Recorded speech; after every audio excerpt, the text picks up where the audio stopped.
This holiday, give the gift that says, let's cancel plans and just lounge. MeUndies has dropped their new holiday collection, and it's made for maximum cozy. We're talking soft as snow ultramodal fabric, festive prints, and loungewear so comfy your couch might get jealous. Onesies, hoodies, joggers, even delightfully quirky holiday designs. You're welcome. Knock out all your holiday gifting needs with deals up to 60% off at MeUndies.com/ACAST. Enter promo code ACAST. That's MeUndies.com/ACAST. Code ACAST. Tonight's meal, tilapia surprise with boiled cabbage. Begin cooking steps 1 through 50 now. Are you kidding me? Making dinner shouldn't feel like doing a 1,000-piece puzzle. With Blue Apron's new one-pan assemble and bake meals, the hard part's already done. Pre-chopped ingredients, zero stress. Just assemble, bake, and enjoy. No complicated steps, no mountain of dishes. Try Assemble and Bake today. Get 20% off your first 2 orders with code APRON20. Terms and conditions apply. Visit blueapron.com/terms for more.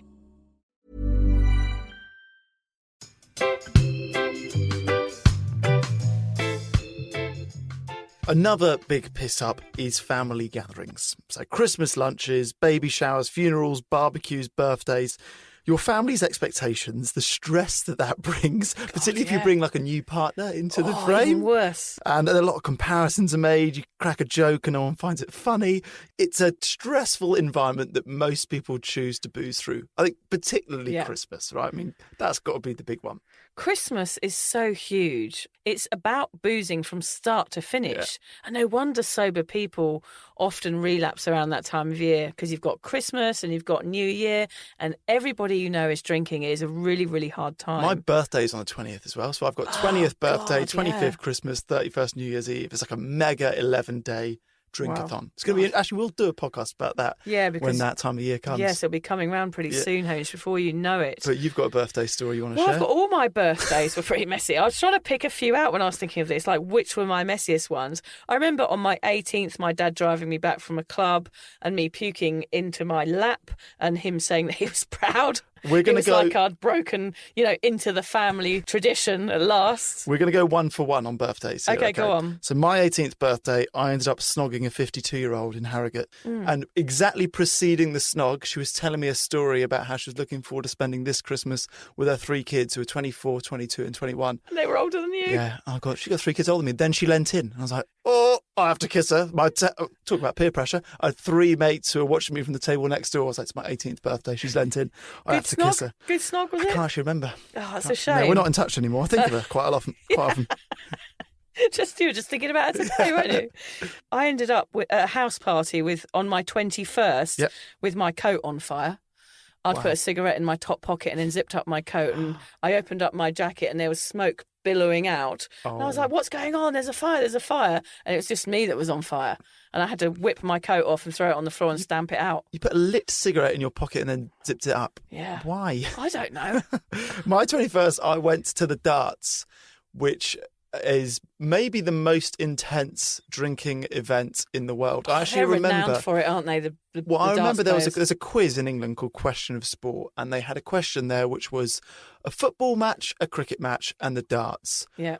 And then it was 4 pints, 8 pints, 12 pints. What is the average amount of pints drunk at each of these sporting events? Whoa. And the darts is 12 pints. And the darts is only 3 hours long. Because they do it in 2 sessions. Yes. You either go the early or the late. So it's 3 hours, average 12 pints. God, that is a lot of booze. Insane amount of booze. Wait, did you survive? I survived. A mate of mine was dressed as a teddy bear. The hat alone was probably 2 foot wide. And it wasn't dressed up. I think the rest was dressed as Chavs and he came as a teddy bear. It was pretty intense. I don't remember where we ended up. I think we ended up in a casino. Have you ever been anywhere not in a strange outfit? Well, I was only dressed as a chav. I looked all right. But yeah, it's the easiest way to make people smile, outfits. That's It's true. It's a very easy way, yeah. On my 32nd birthday, I had to be put in a taxi after karaoke and I had to pay a cleaning bill for the taxi on the way home, which was really embarrassing because I was 32 and, thinking about marrying the man that I was with. I will be sober on my 32nd. That is this Christmas. Oh, God, that's exciting. Yeah, I'm going to be camping in WA. I mean, there's loads of stories that we could go into about Christmas and all of these times. And we've got endless stories, and I bet you guys have as well. But like most things in my life, I approached big events with a bag full of booze and an attitude of just, let's get wasted.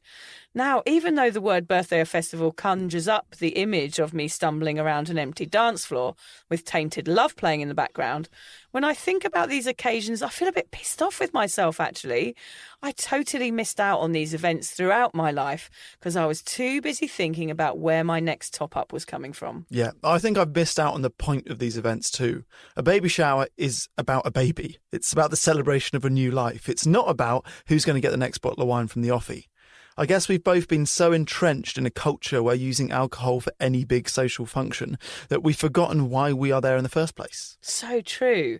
And now, because of whatever reason you have, be it addiction, mental health, physical health, or just because you're bored with boozing, if you are choosing sobriety, you have to approach these big events from a new angle, and it can feel very topsy-turvy. So let's gather our artillery, our weapons of mass dysfunction, very well written, Vic. Thank you. The tools that will fend off the cravings, cancel out the missing out, and allow you to enjoy yourself without a blackout. Let's learn how we can do the big event without drinking alcohol.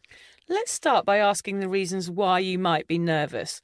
Why does going to a big event sober feel so massive? Hamish, what are you worried about? It was literally the first thing I thought about. When you asked me to do this podcast, you said, hey, do you want to do the podcast? Obviously, you need to go sober. And my first thought was, shit, 3 weddings, 2 garden parties in the UK trip. I guess why I was worried was I hadn't seen family in 3.5 years. I was going to be the guy at those weddings who flew back from Australia for the wedding. Yeah. So I guess I felt a level of pressure already that I need to be fun, even though I'm going to be jet lagged as hell for the first one because I land 2 days before it. Right. So I guess it was, I need to be fun. I've not seen my friends in years, literally years. And now I don't have the crutch of alcohol to rely on to sort of help boost me. Yeah. So the worry was, can I still be fun? Can I still dance like a lunatic? We've spoken about that on a previous podcast. I've always felt fairly confident that my conversations won't get awkward sober. That is an element. You're a good conversationalist. I'm okay with conversations, although I guess they might be dull. So I can still bring it, but my mates' conversations will get duller. So I guess it was that pressure, which is all exterior in my head. You know, that doesn't really exist, that pressure. But it was definitely my biggest worry going sober was these events. It just shows you that even though you're not like a real extreme problem drinker or a real party girl like I was, you're a very normal drinker. So even though you're a normal drinker, a social drinker like most of the planet, you still have concerns about going to events sober. Yeah. So it just proves how big the problem is in our society, doesn't it? For me, going to events like that took time, Hamish. I started off very, very slowly. I just did the days for a while, as we talked about earlier. But then when I started to do the nights, it felt like every time I went out that there was this bright light shining on me and I was overexposed and raw and felt really sort of vulnerable at those sort of events. But over time, that bright light dimmed and I was able to converse with people and understand that there was no pressure on me and it was up to me to enjoy myself. And again, like drinking, I took responsibility for having a good time at a big event, which is a great thing to do. And a lot of it took planning, actually, Hamish. So you said there are 3 things that we really need to prepare ourselves going into these events, right? Yeah. Planning the first one. Yeah. Okay. The one thing you should do is probably don't say yes without being sure you're ready to go into a big event. Which is easier said than done, I guess. If it is your brother's wedding, very difficult to say no. But any other one, like a big night out or a festival, you're allowed to say no. Yeah, you're allowed to say no. That is a big one. You might want to find out what your favourite alcohol-free options are. You know, they're not for everyone, but it can be helpful to sort of blend into a crowd if it looks like you're drinking a beer or look like you're drinking a cocktail, even if you're not. We're very big on you having an out in any of these situations. So make sure you have an escape plan before you go. A taxi rank, find out where that is. Where's the bus going from? Where's your car parked? You can have an excuse, a lie if you want to. A disappearing act is okay. Don't feel guilty about it. I did see an Instagram quote recently about, what do we call that? Ghosting. No. Ghosting, what is it when you do an exit without telling anyone? Are you noticing your car insurance rate creep up even without tickets or claims? You're not alone. That's why there's Jerry, your proactive insurance assistant. Jerry handles the legwork by comparing quotes side by side from over 50 top insurers, so you can confidently hit buy. No spam calls, no hidden fees. Jerry even tracks rates and alerts you when it's best to shop. Drivers who save with Jerry could save over $1,300 a year.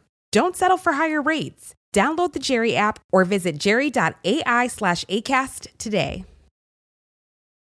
Hey, it's Adam Grant from TED's podcast, Work Life, and this episode is brought to you by ServiceNow.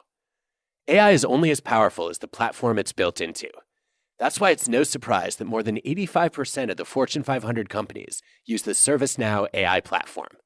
While other platforms duct tape tools together, ServiceNow seamlessly unifies people, data, workflows, and AI, connecting every corner of your business.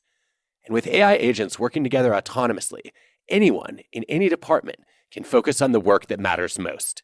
Learn how ServiceNow puts AI to work for people at servicenow.com. Anyone? I don't know. A backdooring. So Okay. there's the people that backdoor, which, disappear without saying goodbye, basically save like 10 days of their life over the course of their life by not hanging around a party when they don't want to be there. Okay, that's good. Quite good, isn't it? That's good, yeah. You could take cash. We talk about taking cash quite a lot because it does save you those awkward conversations with regarding to splitting bills that can be difficult. And you've got to remember to be proud. Like, don't lie about your why if you don't have to. If you feel confident enough to tell people you're not drinking, then do it. I actually say things like, alcohol makes me feel mentally unwell. We've got a few more of those to come later. Take a sober mate if you can. That is Strength such good in advice. numbers. Yeah. I mean, last night I took Hamish with me and it was great. We had a good time. I would have felt weird last night, Hamish, if you'd been drinking. I wouldn't have enjoyed myself so much because I would have felt like we were not on the same level anymore. So having someone there that's on the same level as you is really, really helpful. I can't emphasize how much I enjoyed last night. It was so good. The second big point is practice. So what about the actual event? How can sober people still enjoy an event when everyone around them is as drunk as a skunk?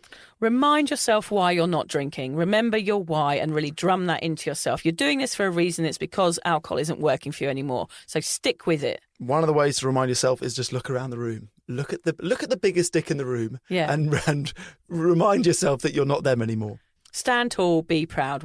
Exactly what Hamish is saying there. And don't look at dicks in the room.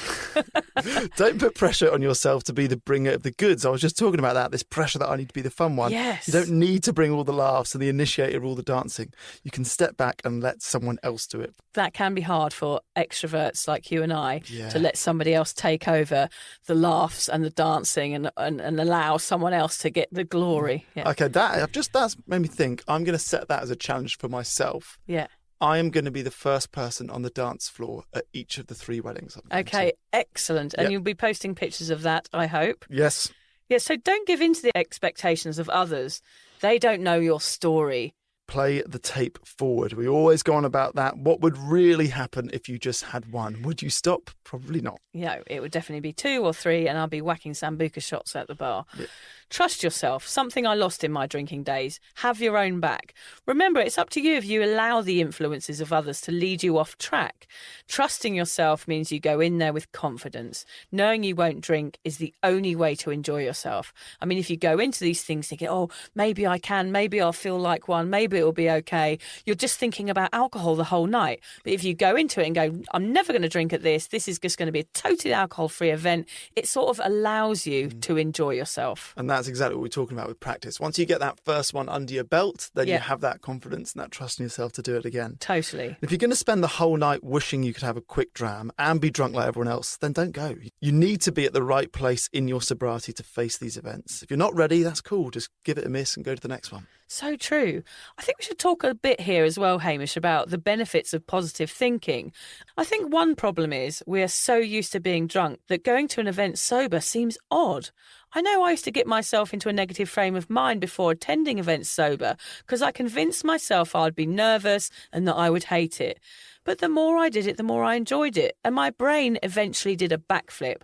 I stopped thinking drinking was fun and realised what a huge waste of time and money it was. This is exactly how I felt last night. So I made an effort to get dressed before going out. I had music playing as if it was a night out. I was blaring music in the car journey to pick you up. All things that I would have done on a big piss-up night out, which meant that I was buzzing by the time we actually got to the venue.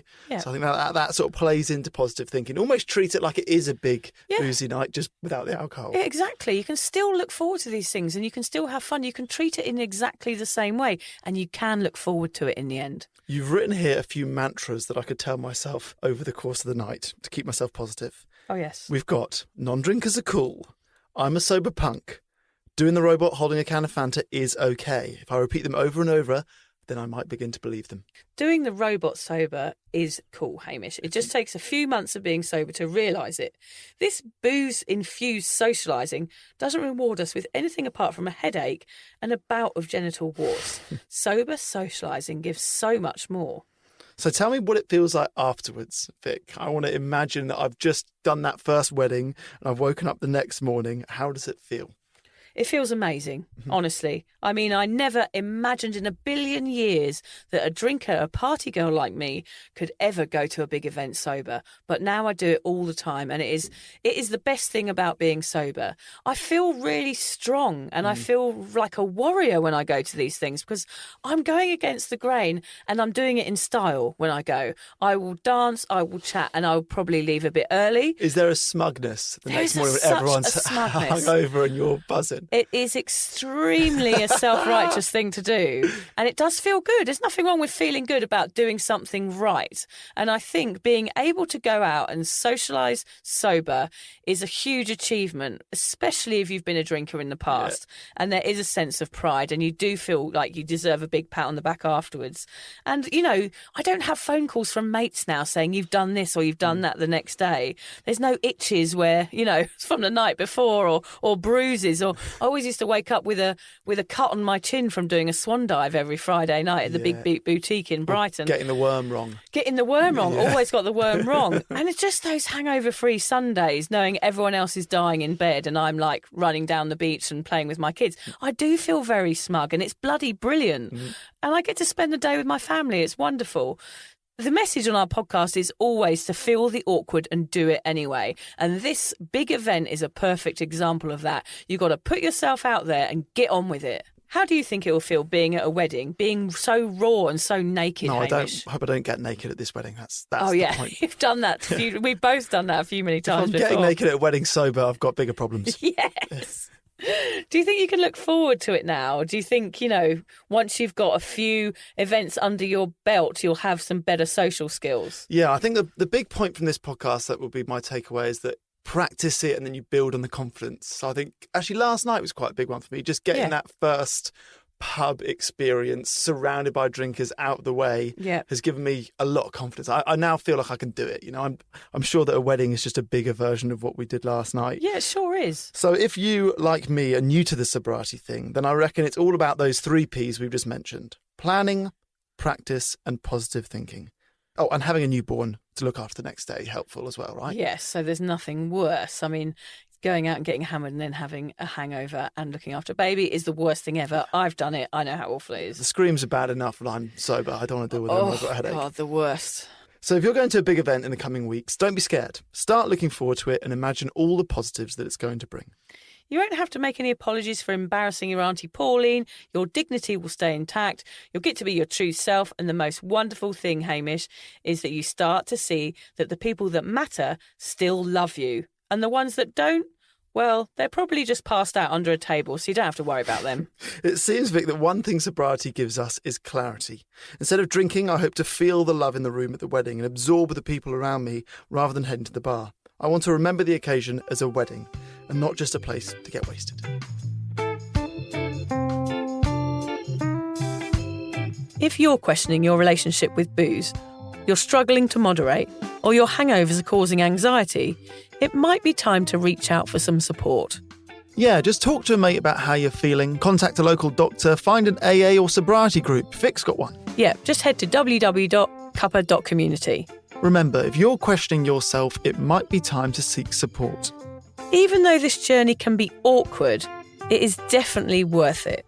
And if you've enjoyed the Sober Awkward podcast, don't forget to review it, rate it, and share it with your mates. Do they have to share it with their mates? Yeah, of course they do. I'm not doing this for nothing, Hamish. Bloody hell. How do they share it? I don't know, just write it on the document.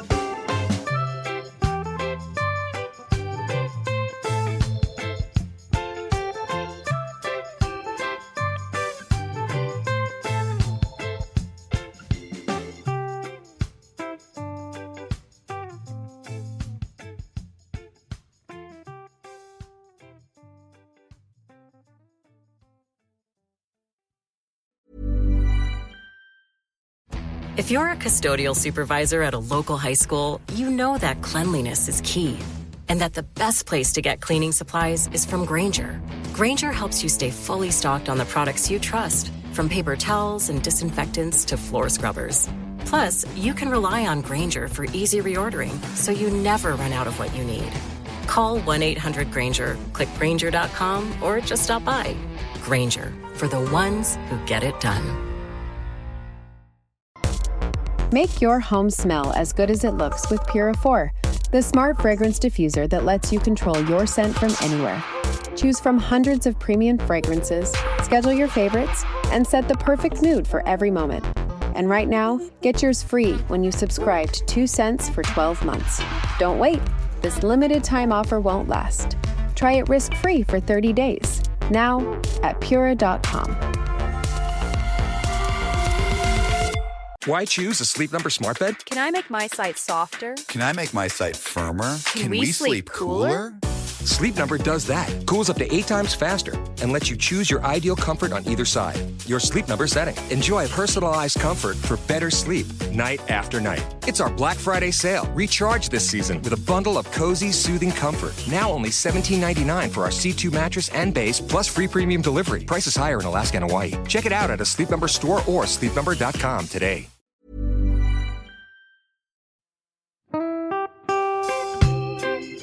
So, as you probably know, my comedy memoir, 1,000 Wasted Sundays, is officially out. All my magnificent fuck-uppery in one awkward hit. If you'd like to get your hands on a copy, it's now available from all good bookstores. We always say all good bookstores, don't we? Yeah. Are there bad bookstores? No, it's probably ones with moody sellers. Oh, yeah, really depressed librarian folk. Yes, okay, good. So there are probably some, but we're only storing it in the good ones. It's only made it into the goodies. You can also get it from all good online retailers. The print version and ebook are out now, and the audiobook will be available in March.